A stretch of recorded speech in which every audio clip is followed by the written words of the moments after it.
All right. Yeah. The kids, I just got the kids up. We still have to get them on the bus. We still have to feed them and everything else like that. So my wife's running around. You can hear them like bouncing off the walls outside.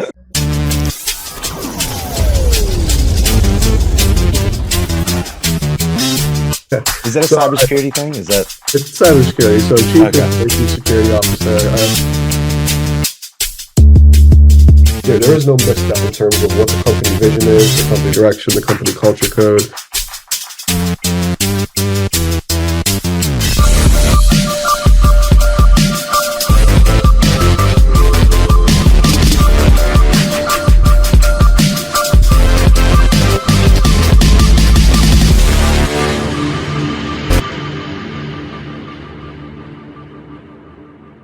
My name is Ryan Epps. I'm with Tech Times. I'm here with LogicGate's new CISO, Nicholas Kathmann. Now, Nicholas, can you explain to me what exactly is the CISO? Is that a So cybersecurity thing? Is that it's cybersecurity. So Chief okay? Information Security Officer. I'm technically the CISO and CIO here at LogicGate. But essentially I'm responsible for the security of of LogicGate's enterprise itself, as well as the platform that we use to serve customers, what we call our risk cloud. So, Okay. everything from our, users' laptops getting spear phished to advanced, type of application type attacks against the risk cloud itself, that they all fall under my purview. Oh, wow. So even direct attacks to the company itself. Yeah. Interesting. Yep. Wow. And is Direct, that how you say it? indirect, third party, all of the everything that That's comes with it. yeah, yeah. And CISO, that's how you say it. You don't say CISO. It's CISO. Is that how you say So there was a debate the other day: is CISO or CISO or it? CISO? Most people I've heard just say CISO. And you were recently hired, right? We were talking a bit earlier about you what is it, 5 weeks now? You've been brought Yeah, on. like How five is it so far? 5 or 6 weeks. Yep. It's good. It's for a startup, they're extremely mature. So it was really good to see that. Like I knew coming in that they had a pretty decent, program in place, but I didn't expect the breadth of, of controls and maturity they had in place for a startup, which, given the industry that we're in and the customers that we're in or that we have, it Yep. makes absolute sense for them to be batting above their weight for security and compliance. But it was nice and refreshing to see. It's not just building everything from the ground up. Well, you say startup Logic 8, how long has been it's from Well, I guess it's 2020, right? technically not a startup. I think But they've been still, I mean, around yeah. at least 7 years. Oh, wow. Okay. Well, I was looking and I saw a video from 2020 talking about Logic Gate and just doing a little bit of research on that. It Awesome. founded in 2015. And what kind of brought you to that role? I know you worked at Dell before. Were you already in cybersecurity? Were you already an expert in it? Yeah, so I've been in cybersecurity for greater than 20 years. Like in cybersecurity roles for greater than 20 years. From individual contributor and highly technical up to management. And the division that I came from within Dell, I was running security for what was called VirtuStream. It's their cloud division, and they focused heavily on like SAP and Epic. So like, I think they had some of the world's largest Epic implementations and the world's largest SAP implementations. And then so we were responsible for the security of the cloud because we were a cloud provider. But then I was also running the security MSSP program, the Managed Security Services portfolio. And so here we were providing security services into these really large enterprises, these really large, healthcare institutions. So kind of what drew me to LogicGate was, not only is it being a CISO running the, responsible for security of the plat of the, the IT systems themselves, which is where most CISOs scopes end. Yeah. This one, I'm actually working with customers in a product that is security and GRC focused, and helping customers to mature where they are. And so it brings me a lot of satisfaction to be able to watch and help customers along their security maturity journey and get them there a little bit faster. So it's kind That's of what awesome. drew me to Logic Game. And so you work directly with clients a lot. Yes. Yep. With in my last role and here as well. Awesome. And how has it been so far over the past 5 weeks? I mean, it's been just been same old. It's like kind of It's like riding a bike, right? No, I mean it's been different. It's learning Okay. different. So coming from a really large institution Yeah. to a much smaller institution, like it's you learn a lot. You learn a lot more, a lot faster, and moving is much faster. So if you want to, for instance, buy something, it's days, not years, which it can sometimes take to buy something in really large organizations. So it's moving a lot faster there. I will say I started at exactly the right time because our company kickoff was last week. Yeah. So I got to go into Chicago company kickoff and see the company vision, and It's it's exciting. really nice to see from the CEO down to the individual contributor. There is no misstep in terms of what the company vision is, the company direction, the company culture code. It's all It's awesome. everything is in sync, and there's not 17 layers of people muddying the message as it comes Yeah. down. So it's really refreshing from that perspective. I can imagine. I can imagine. I mean, working for Dell and going from Dell to a startup. I mean, that's awesome. Yeah, I mean, I'm glad you Dell like was it. great, but with being a part of a strategically aligned business, so VirtuStream was considered a strategically aligned business, like SecureWorks or RSA or any one of those businesses were. I think they've Yeah. sold a lot of them, but so we were under Dell, but we weren't under Dell to some extent. So we Gotcha. had our own separate set of vision and what we called our North Star and things like that, and how it mapped to Dell wasn't always clear, things like that. So it was this is very different. It's very clear all the way down, and it's everybody's behind it and everybody's running enthusiastically towards achieving it. So it's really nice to see. And can you define a bit? Can you explain a bit if there is a difference from protecting the cloud as opposed to, I guess, hardware or just average cybersecurity? Maybe HTML protecting business like enterprise landing pages and stuff. Like, Applications. is there a big difference between just protecting the cloud as opposed to just average everyday Yeah, so cybersecurity? there's a good bit to unpack there. So there's there's the security of the cloud, and then there's security in the cloud. So we always say, like, if you're in AWS, your job is security of the cloud, and that's the hardware, that's the data centers, that's the hypervisor stack, networking, the APIs, etc. Security in the cloud is you running workloads inside of AWS, and there's a what's called the I'm drawing a blank now. The roles and responsibilities that there's a It's okay. share or split roles and respons. Oh God, I can't believe I forgot the name of it. Shared, the shared responsibility model. So if they're responsible for like hypervisor down, you're responsible for OS up, or if it's Okay. container or whatever else like that. So it's very Interesting. clearly defined what they're responsible for, what you're responsible for. But it's I think the big thing that you get with cloud is with cloud, you can very rapidly adapt to changes, and you can Yeah. very rapidly, push out new environments or build new applications or things like that. With it also comes complexity, and with it also comes the ability that if you get attacked, the attack can go very quickly. So an example is, we've had incidents in the past with other companies that I was part of where a secret key for one of the cloud providers was exposed in a GIST, and within minutes they had spun up 40,000 GPU assisted VMs Wow. in that cloud provider using that Yeah. key to crypto mine for the attackers. It took like mere minutes from the moment it was posted to when That's scary. we were paying money. So it just allows the attackers to also make damage or cause damage much faster Yeah. than they would have been able to with traditional hardware based data centers, enterprise based data centers. So you're Uh, saying it's even more dangerous, lucrative for people to break into cloud infrastructure as opposed to just the wow. it can be. It's a lot of how you design your security Yeah. solutions in that cloud. I mean, in security, generally, a big thing that you're trying to always do is reduce blast radius, so that it's you'll hear things like zero trust and things like that. So if an attacker gets in, you want to be, and they compromise a system or a set of systems, you want to be able to contain the damages to the smallest unit possible. Yeah. So, when you're creating access keys, like in AWS, you're going to have this one access key that has access to everything. And then you use that to create a whole bunch of smaller ones. Like think of it as like username and passwords. You create a whole bunch of users that only have access to just one folder or just one path or just one whatever.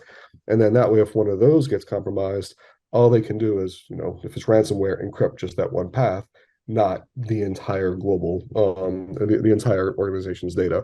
So a big part of it is always making sure like least privilege and reducing that blast radius as you go. Yeah.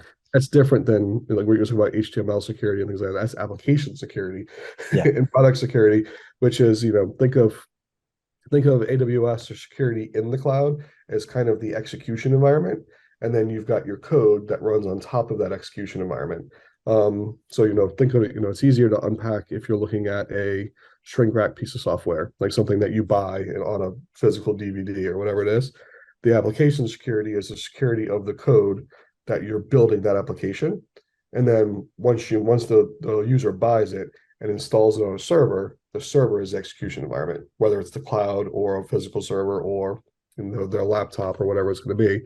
The application security is the separate part of making sure when you build that software solution that you're not putting in really nasty security bugs and that you're secure configuration by default, things like that. Yeah. And do you ever change any of the I guess the protocols after if someone breaks in, for instance, if someone hacks one of your clients, do you ever change any of the protocols at all? Uh, Definitely. Yeah. So if once somebody attacks you or takes over something, you're always looking for the initial attack vector, and then you got to do a postmortem and figure out how did they get in, and then once they got in, how were they able to pivot around? We call it lateral movement to cause more damage. So you're going to go through and do your forensics and figure out exactly what they did and how to make sure it won't happen again. Or if it does happen again, you can limit the damage to as much as possible while closing that initial attack vector. So that's always a big post-mortem exercise there. In terms of, if they get access to data, if there's a breach or if they, steal data or whatever else like that, the big thing you do there is you call it drive the value to zero. So if they, let's say they come into you have SQL injection on your website and they're able to download your entire database file of username and passwords. As soon as you find out, you force reset all user passwords, and now the database they stole is worthless. So they can't cause damage with it. It was an inconvenience to your customers, but the faster you catch it, the less time the customer, and the faster you catch it and then force reset, the less time the attackers have to actually log into accounts and potentially, further steal data and further cause havoc. Yeah. And what are some of like the biggest threats right now? There's a bunch of them. Yeah. I would say it's, the biggest thing I think in my mind is there's a lot of what we call it like as a service type of offerings. It's like ransomware as a service. That's scary. So what it is essentially like it's, think of it like trying to think of like an example, like a Salesforce or something. As an attacker, you go on and you just pay $20, $30 a month, and then you get access to this nice little SaaS portal where you can go in and say, I'm going to target these types of institutions that are running this type of technology, build me a malware, like build me a malware that attacks these versions of Windows with this vulnerability. And a lot of times they have vulnerabilities that haven't even been released yet. So it was called 0 days. And then once you get the vulnerability in, once you get your malware on the system, connect to or have it do this. And then it'll give you the solution. Like you don't have to have any technical knowledge to actually build this like you used to have to. Now they just give it all to you in this nice little Yeah. bundled package. And some of them even work with you to have like phishing attempt, things like that. So now, you can go out against the company and send you've won an Apple iWatch, like employee appreciation, you've won an Apple iWatch. Click here, click the login here to Many of claim your those. prize. And then once they have your username and password, they use that to drop the malware, which they then use to spread out within the organization and things like that.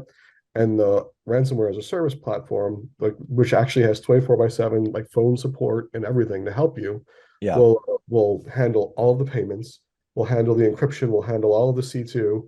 So it essentially becomes everything for you, and they just take a cut.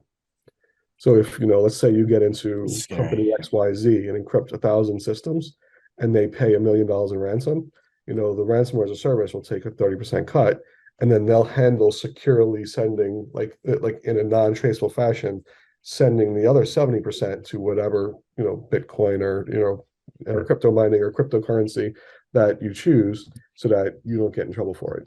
So it's reduced the barrier to entry from highly technical hackers, think like Swordfish and movies like that, where people are, going away, to Yeah. people who, just barely know how to use a computer can now attack at the same levels. Well, how much has artificial intelligence aided in that? I guess aided in cyber criminals. It's I think it's going to become a lot more with things like Chat GPT.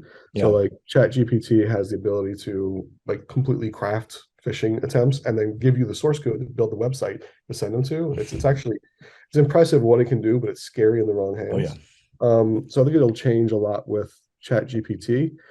Up till now, there's been a lot of there's a lot of promises with machine learning and AI, but a lot of them fall flat. So like Interesting. there's not really good data models for, let's say you have to train any AI, any machine learning, and you have to give it this big data model, and there's Yeah. supervised and unsupervised models and all this stuff like that, or things. And but in order to actually train it to say, go look at all of this data, you have to say, okay, this was an attack, this was an attack, this was an attack. And there's not really large, expansive data models that have like a bunch of legitimate traffic and then a bunch of clearly defines these were actually attacks that it can then try to figure out what was different about the attacks. And that's just because most organizations don't detect when they're attacked or don't Wow. realize it. And a lot of them don't Yeah. realize it until like 8 months later, and they have to go back and rebuild the attack chain. So there's a limitation in the data due to the capabilities of Yeah. what we have, that builds the really good models. Like the machine learning algorithms are there. They're ready for it. They've been ready for it for a while. It's just getting the data to build it. I'll say what a lot Yeah. of them are good at is semi-supervised. So semi-supervised, the best analogy I can give you is like Google Photos. When you upload all your photos, Google Photos, it immediately recognizes all the faces and brings the patterns together and calls them, and just brings all the people's faces together, but it doesn't know who that person is. So then you go in there and then you go into semi-supervised and you label Nick, John, this is whoever, Yeah. and then you can search and say, show me all pictures that have John and Nick together, and then it'll pull it all together. So there are, there's a lot of machine learning and AI on the defense side and on the attacking side that goes through and uses that semi-supervised to figure out exactly, like, to help you pick patterns and pull apart the data, but nothing. There's no silver bullets, I would say, at this point. That's incredible. I mean, it's come so far. It's like you think it's end all be all, right? But no, it doesn't answer It, every question. it'll eventually get there. It's users do such different things in different ways, and one of the other things that make it really hard is a lot of times when attackers get in, it's called living off the land. They'll use legitimate tools that are just part of the operating system to attack other systems. So SSH, the Microsoft RDP, stuff like that. So different protocols that already exist in the OS that the administrators would use themselves. So once they get in, they start to look like a normal administrator, and the exact same tools, the exact same patterns, things like that. There are tools that will figure out, this is a US East Coast user who works from 9 to 6 normally, and now he just logged in at 3 a.m. There Yeah. are anomaly detection systems like that, but that could also be, there was an outage and he was called in. So they're getting there, but it's slowly but surely.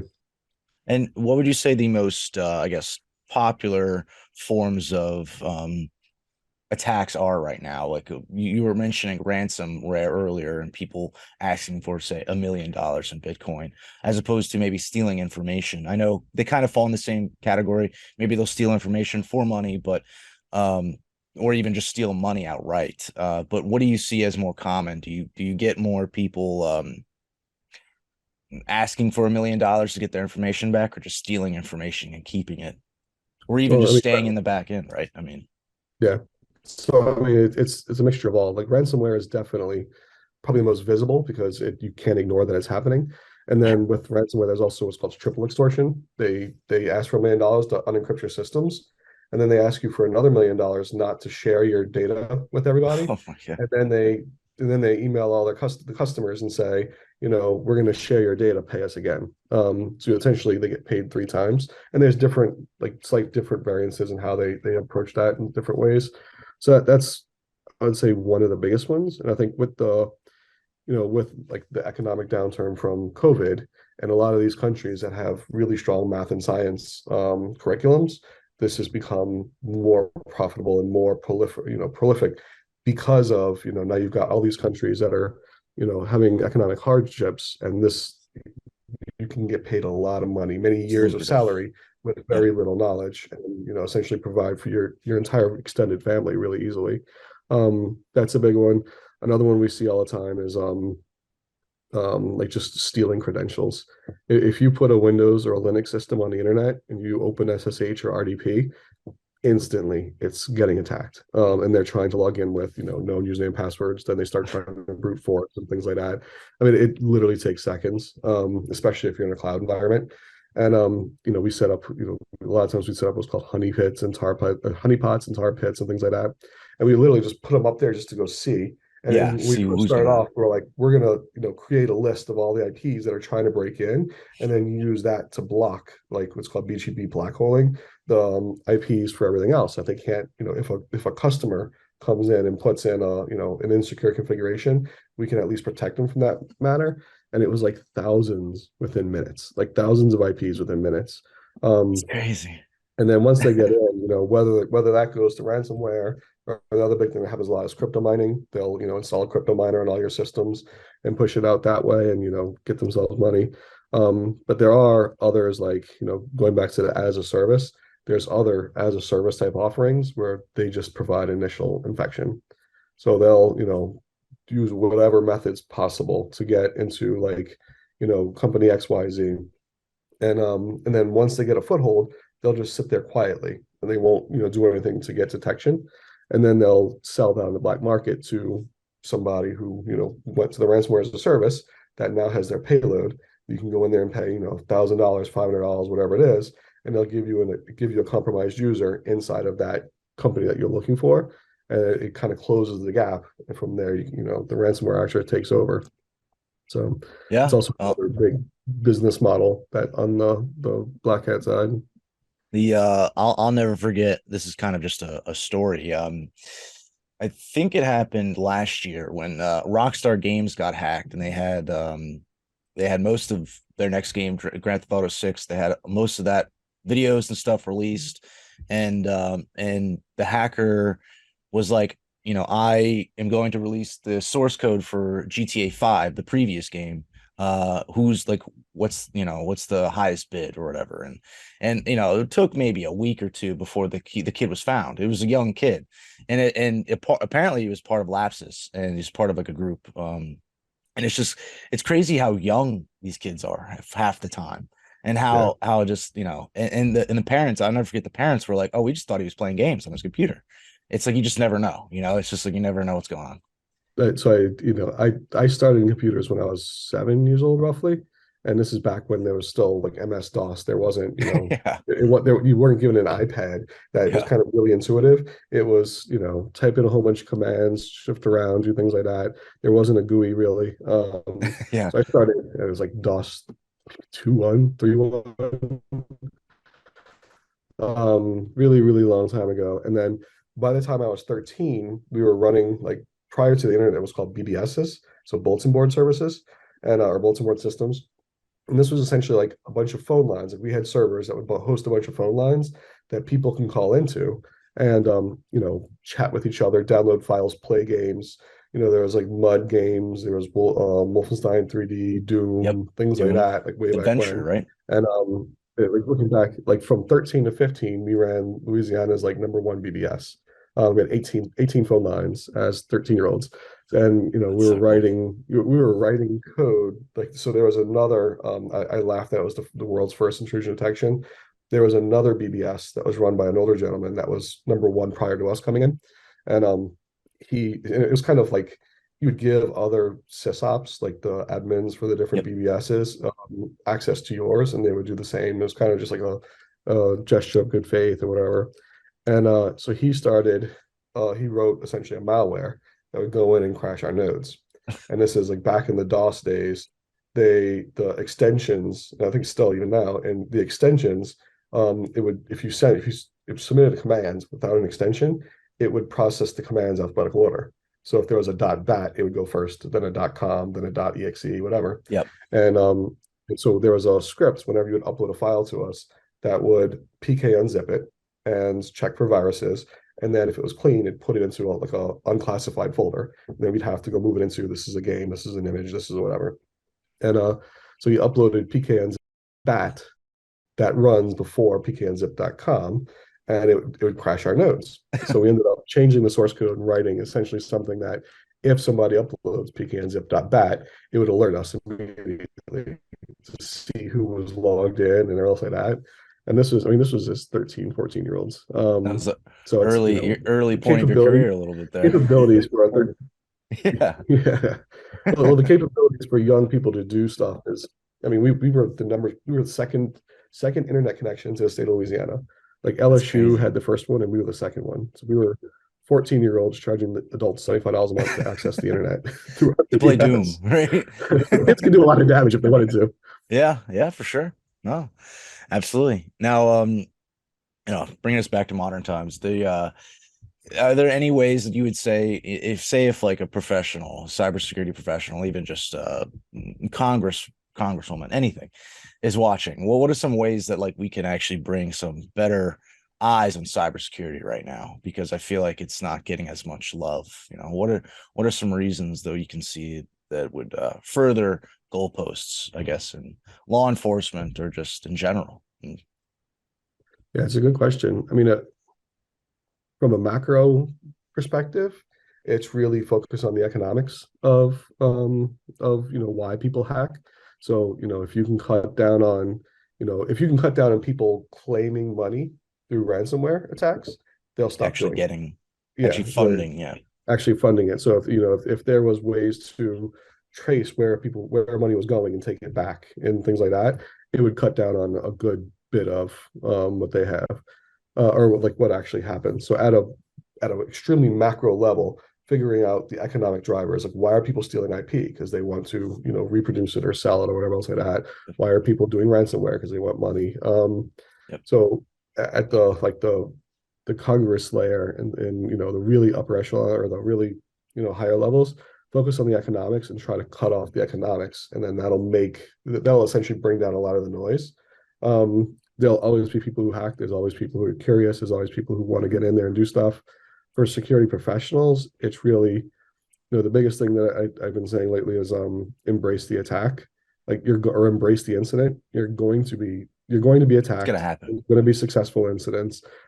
Just focus on bringing the impact of those incidents as small as possible, and then move on quickly. So get attacked quickly, detect quickly, recover quickly. Make some changes so it doesn't happen again. Move on. So rather than the new industry buzzword has been zero trust for a while. We've been doing in security architecture, we've been doing zero trust for 20 years. Just the technology is makes it much better and much easier now to actually achieve it. Like there's new firewalling, or there's new network segmentation, there's new remote access, there's new IAM types of technologies that really bolster it and make it a whole lot better than it used to be. But back then we used to call it the Cadbury egg effect, the hard shell GUI center. Once you got access in, it was like, think of it as a big, I draw a lot of analogies. Think of it as a big, like gated community. Okay. Everybody's, the big 16-foot stone walls all around, and you've got your security guard in the front. But then once, somebody's allowed into the community, nobody locks their doors. So breaking in would be really easy if you can get past the security guard. And Yeah. that's kind of what happens with those things. So the zero trust and bringing those blast zones down is really just focus on that, embrace that, so that when they do get in, because they're going to get in no matter what you do, you're not, your entire company isn't going down, just a small little function is going down, and then you recover quickly and move on. Interesting. I like that. I like that. We Yeah. didn't really talk much about LogicGate as a whole. Can you tell me some things that you love about working at LogicGate just so far? I know it's only been 5 weeks, 6 weeks, but what are Yeah. like culture wise or just even enterprise wise? Yeah. So I mean, culture wise, the company culture is is great.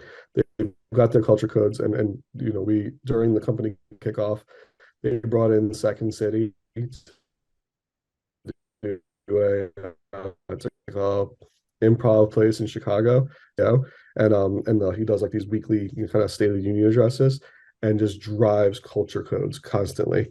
And the Second City I'm guys sorry, you were, broke up a little bit there. You said they brought in a improv. Who'd they bring in? An improv. yeah, they brought in an improv group in Chicago called Second City, Thank you. and they did a skit on our CEO Matt, and so every week Matt does like a That's State of funny. the Union kind of like 3 minute type of thing for the entire company, and he's always driving culture codes as he does it. And their skit was exactly that, like the culture codes, and they brought in one of the skit actors and had her recite off all of them in alphabetical order. And then as she got down to like number six, it was now in French, now in German, now an interpretive dance.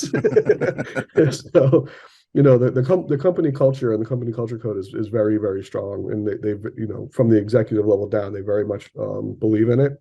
Um, and then, just the product is really good. And, the product, what we call the risk cloud, the risk cloud is really like this big, it's like a no code platform that for governance, risk, and compliance. And it's essentially a process automation workflow type of engine, but it centralizes and automates every aspects of the organization's risk and compliance program.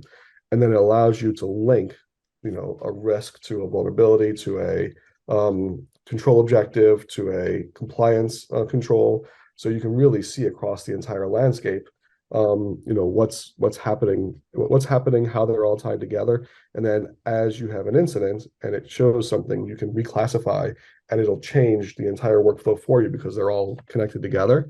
So you can say, we had another incident, the impacts or the likelihood of this thing happening is now higher, which changes the risk of that attack vector, which then changes the control objectives. Yep. So you can which the control objectives are tied usually to controls within compliance. So you can really quickly figure out exactly what's important and what you need to focus on.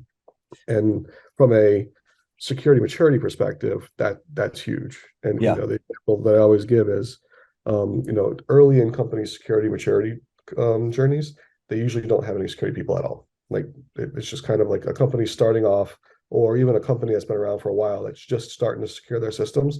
They don't have anybody in security, and they just go to their vendors and say, "What do we do? What do we do?" And they kind of just embrace whatever they're told to do. Once they get a little larger, they get a little bit further, they start to hire security and compliance people. And then they usually, at that point, they'll pick some framework, NIST, CMMC, SOC 2, ISO, PCI, whatever. And then that becomes their security program. And whatever the Gotcha. controls are that are inside of that envelope, they'll implement across the board. And that becomes like the kind of the base work and the framework for their entire security program.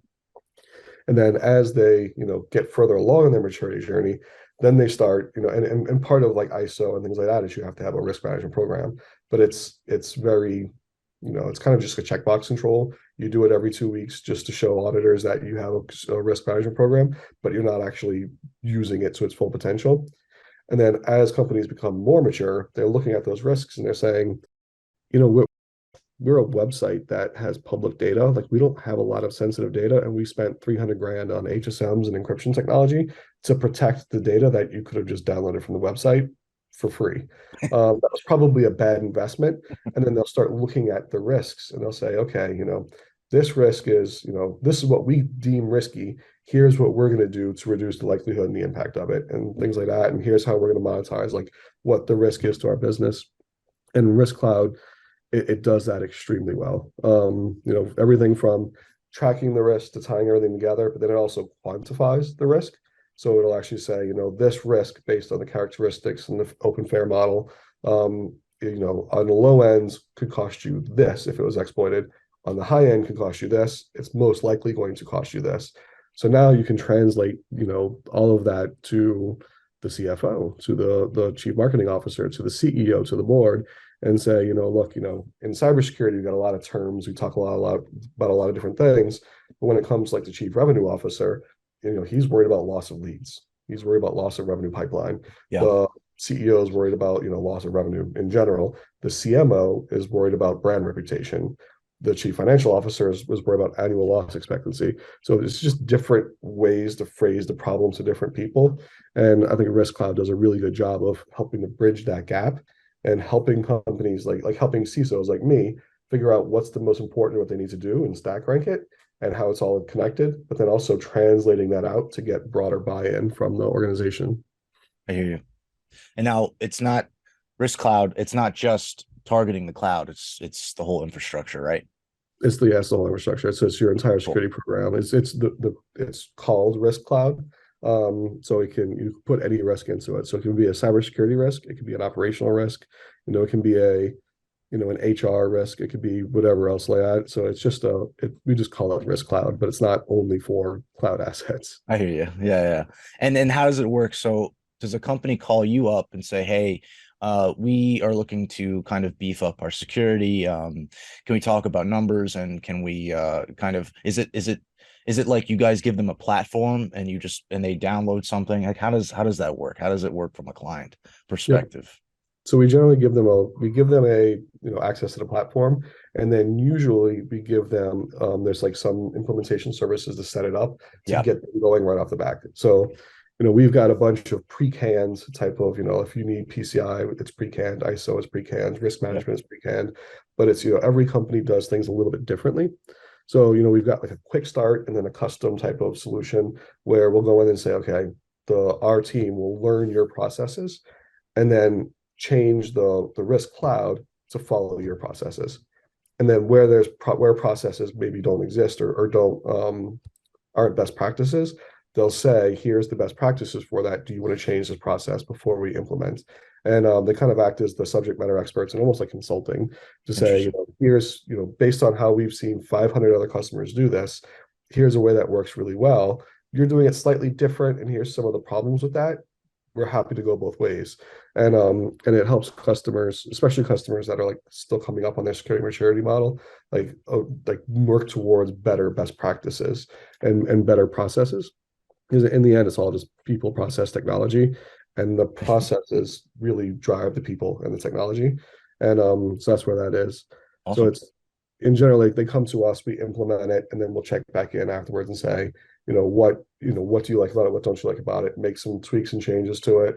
And then we have a really healthy, like most customers that come to us, they'll come to us for one or two solutions, and then they expand from there and say, okay, I first came in for risk management, but I really like how you were able to automate our entire risk management. Let's add, compliance controls. Let's add, let's add third-party risk management, etc.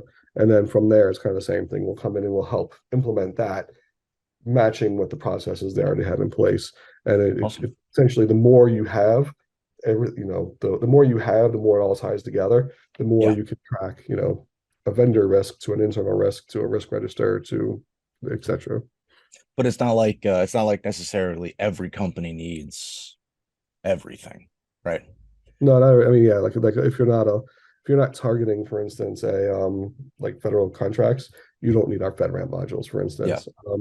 Or if you're not targeting, being a like cardholder data and being a merchant, you don't need PCI and things like that. So you can they're implementations of the compliance module, but you wouldn't need them in that case. But it's I'd say the more you use of the general base like processes, the better. But you'll never need everything for every organization. One thing what we didn't really get to is you going through Katrina.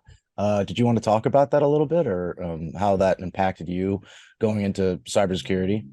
Yeah, I mean it's so going through Katrina. So like I was born and raised in New Orleans or just outside New Orleans. Like my entire family was there. I worked for companies there, etc. And when Katrina hit, it was just a major loss for everything. Like almost everybody in every business lost everything. And there wasn't many data centers in Louisiana. Like most people are running, server closets in an actual closet inside and stuff like that. A lot of it lost. And then like companies like Iron Mountain, who everybody sent their backup tapes to, also got flooded. So in a lot of cases, you lost your primaries, and then you also lost your backups. And unless you were paying extra to say let's send those backups somewhere else, that may not have been flooded. In a lot of cases, they sent it to like Baton Rouge or something. You completely lost your data and you started all over. So I think that, Mm. one of the things that I learned from that was, I tie it back to incidents. It's, at every incident, like you get into it, it seems like it's horrible, but you'll get through it. You just figure out what the plan is. And this is where like preparation and planning and, like there's tabletops, but tabletops going to get you so far. But it's you almost have to beat into people and just repeat over and over again so that when the stressful event comes up, you know exactly what to do. Yeah. Think of it as going through losing everything and essentially like losing all hope and not being able to go back to your house for 6 8 weeks because there's still water in it, it's still flooded. You look at everything like the sky is falling, this is the end of the world, and then you get through it, and you end up stronger than you were before, and you end Hell up yeah. like even now, I every once in a while go around with a video camera and take videos of everything in the room and everything expensive. I go back and I look at the serial number on it, just as an insurance thing, because Wow. when insurance comes up, you have to prove the what you had, and a lot of times they ask for the serial numbers. And doing all this in Yeah. writing and where else like that, you forget to do it. Whereas you can Oh go yeah. around with the video camera and just take video of everything in your bedroom. Then you get to the TV, you look at the serial number. You get to sound system, you take a serial number, you take a whatever, and it's really really fast and easy. And it's just processes that you change like in your life that come from that type of scenario or that type of incident. And then when it comes to like security incidents, it's the same kind of thing. Like you're looking at it, you're like, oh no, they got in, they've encrypted everything. Like our backups are encrypted. Now what do we do? Like the sky is falling. We're not gonna have a job tomorrow. You will. You get through it, follow the steps. Yep. You work through the incident command chain, like analysis, containment, eradication, recovery. There's a workflow you do to get through everything. And the more times you practice it, the more times you'll think to yourself, like, okay, we're recovering something, but did we really make sure that it's contained and that it's not just going to respread again? And I've seen that happen before in real incidents. So you kind of like the high stress environment and the pre-practice and just knowing the sky is not going to fall, I think is probably the biggest things that I learned from Katrina and having to live through the unfortunate event. But it only made Yeah. me strong. Well, it also kind of harkens back, for me at least, to what you said specifically to experts, about you're going to get hacked no matter what. Just get ready, be prepared, right? Yep. That is, great advice, I feel like, because, most people are like, fending off the threat as opposed to accepting the threat or accepting the problem and Yeah. just, growing from it, learning from it. So Yeah. I Like really truly I like have that. young kids and they bring home every single, if there is a sickness somewhere from the Mississippi River East, they find it and they bring it home. And if you're waiting until the entire family's sick to go buy aspirin and Tylenol, you're too late. Yeah. Yeah. That's kind of like preparing for it ahead of time because it's gonna come. And if you weren't prepared for it, it's a whole lot worse. So Yep. you prepare for it and then you just deal with them as they come and you move on. That's awesome. Well, Nicholas, thank you so much for your time and everything. Yeah, thank you so much. Thank you so much for being here. Seriously. No It's been a problem. pleasure. Thank you for having me. Yeah, yeah. Take care. Okay. Have a nice day. Thanks, that you too.